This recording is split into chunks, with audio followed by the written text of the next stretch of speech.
Hello, everyone. Welcome to this mini series. Maybe it's going to become a bigger series on how to effectively deal with bullying from the inside out. There is no way you are going to stop someone else from choosing to behave the way they choose to behave. If thanks to whatever action you take, they stop, they have a change of heart, they become your friends, um, they make it up to you, great. Fact of the matter is, that's most likely never going to happen. Very few cases is it going to happen. And after all, your goal is not to become best buddies with someone with whom you share no views, no values, no anything. So have good relationship with everyone as much as depends on you, as far as you can. Absolutely. If to achieve those relationships you have to become a person who is untrue to themselves, who is untrue to those moral values and principles which you hold on to, there's a huge difference between politically correct and what is actually correct. If you're going to have to give up your actual correctness in the sake of political correctness, I'm sorry, that's not going to work out good for you, because your subconscious, even the subconscious of those who live these lies, cannot compensate the ambiguity of it all. We were born with a set of values and morals and principles which we are all unconsciously competent in. A child cannot be duped into seeing the emperor's clothes. A child will always point out that the emperor is naked. So, even when we grow up, when we start pretending that the emperor is wearing wonderful clothes, our inner child, our subconscious, is going to make us pay very dearly for that duplicity in ourselves. And it's hard to start stepping into integrity, especially in this society, which is wanting to call good evil and evil good. In small things, in everyday things, in this society where nobody wants to see, nobody wants to know, they want to stay deluded about the goodness and the kindness of the very people who are tricking them. And deep down they know they are being tricked. They just don't want to admit to it because they feel ashamed. Oh my God, this person has managed to trick me. Now I'm angry at myself, I'm angry at them, but if I admit this to the world, if I admit this to myself, how can I live with myself? Here's the secret. The moment you take courage, acknowledge to yourself,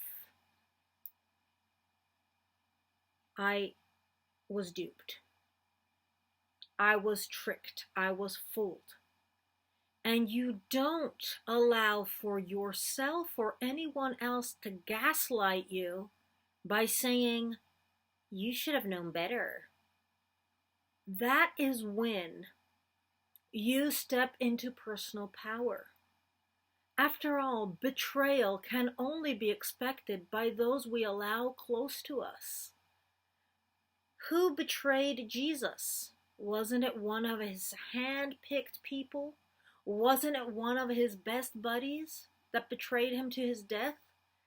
So, if they did it to Jesus, they're going to do it to you. Did Jesus feel ashamed that he had let Judas betray him? Absolutely not. He said, this has to happen, but woe unto the person by whom it happens. So, if you are being tricked, duped, or betrayed by anyone, it is not your fault. It is always the fault. It is always the guilt. It is always the shame. It is always the bane of the person committing such treacherous deeds against anyone. Okay? So the moment you stop feeling ashamed at all the times you've been tricked, and you start saying to yourself, okay, wait a minute. Was there a moment where I had the suspicion this might happen? Yes. Okay. You gave them the benefit of the doubt. Guess what that makes you? It doesn't make you a stupid person. It makes you a person with a big heart. The moment it stops making you a person with a big heart is the moment you choose to side with the person who duped you out of fear that that person will have retortions against you, or whatever reason, for whatever reason, the moment you know that this person is a fake and you choose to stay best buddies with this fake person and even support them in abusing other people by saying, I don't want to hear, I don't want to know. Yeah, that is practically where the shame becomes your own. That is where you really should be ashamed. That is where you really are guilty. That is where you become an accomplice of evil. And the thing is this: no matter how long you've been playing this game, you can choose in any moment to say, enough is enough. I don't live like this anymore. I will start stepping into integrity. I will start doing the right thing no matter how much it cost me, because it will cost you. Because those people, they will go around slandering you. I got news for you. They've been slandering you already. They've already been talking BS about you behind your back while puckering up to you. And you know this. Deep down, you know this. So, let's start with never minding what people are saying about us behind our back, and starting to clean ourselves out from going around and saying things behind other people's backs. Unless it's like you know for sure a specific thing someone happened. Excuse me, I think I said someone instead of something. Unless you know a specific thing someone said or something they did, unless you are absolutely sure about it, and you are relaying this fact exclusively to the people whom it may concern, which sometimes might be the police. You never know.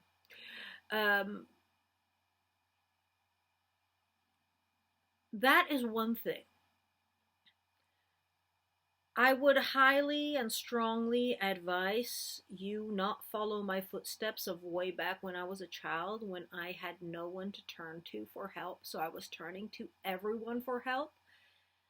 I would strongly advise you pick one, at the very most two people, to be sharing all of your concerns, all of your upset, all of your um, all of your worries, all of your pain,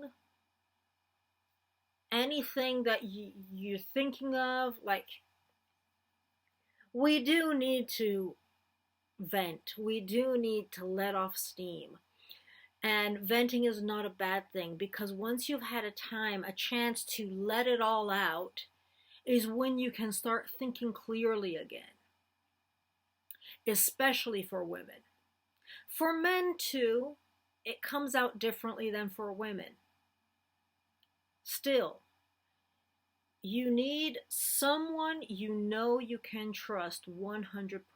And if you don't have those people around you, if you don't have someone you can tell your story to, tell your preoccupations to 100% honestly, because if you're not doing this with all honesty, then you are cheating yourself again.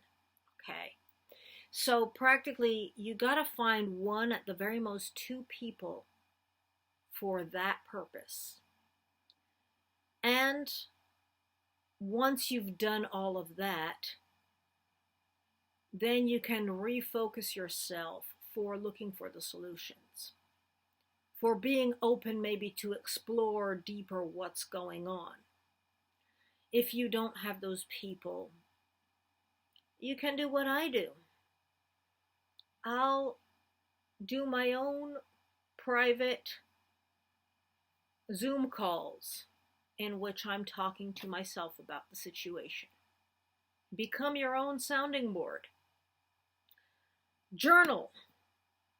Not as in, dear diary, today this happened, although that can work for a lot of situations. I still have my high school diaries. Those helped me a lot.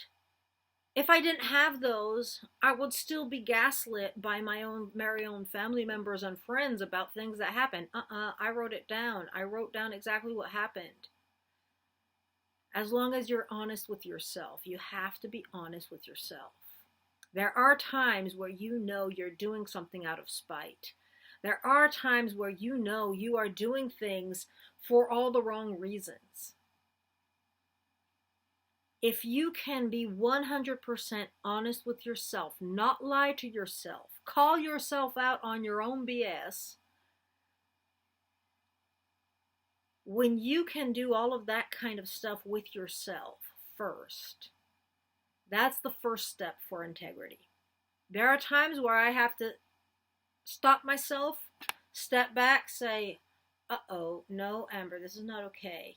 You're overreacting like this because you're angry and frustrated. Step back, go into your private room, have your talk with God about this, do whatever it is you need to do to make things right again. And if by accident you've had your slip of tongue, because we all have a slip of tongue, reach out to the person you took it out on for all the wrong reasons. Reach out to them in all honesty. How they choose to react to that is entirely on them. Entirely. How someone else chooses to react or to respond or to even not to, that's entirely on them. We are talking about your integrity.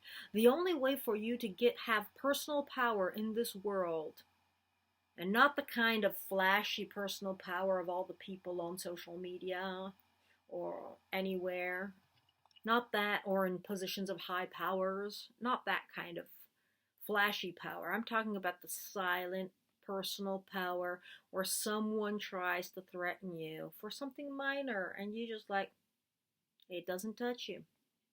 Someone throws an insult at you, someone snipes you, it's just like washes off, like bounces off of you like water off duck's feathers. You don't even have to duck. You are the duck. So when you can step into integrity, that's the first thing you need to work on. And it's the thing you have to work on every single day of your life. It's the thing you have to ponder when you wake up in the morning, when you're interacting with people. I always remember my dad used to tell us, he's an actor, he used to tell us at the dining table, you have to become the person acting. At the same time, you have to be the person watching the acting. At the same time, you have to be the person way up at the top watching the person watching the acting. You have to be able to see the bigger picture, to be in the position of the feelings of who is doing the acting, in the position of the feelings of the person who is watching the acting, and in the position of the feelings of the person who is watching the person watching the acting going on. So it's an ongoing work. Law of gravity applies. If it's not going up, it's coming down. So if you are not becoming better every single day, if you are not applying this self-work every single day in the itsy bitsy things of life, you are automatically becoming a worse person. And it's going to be harder for you to pick yourself up next time. Might as well start now and never stop. I hope this is useful for you, and we'll talk about more next time. Ciao for now.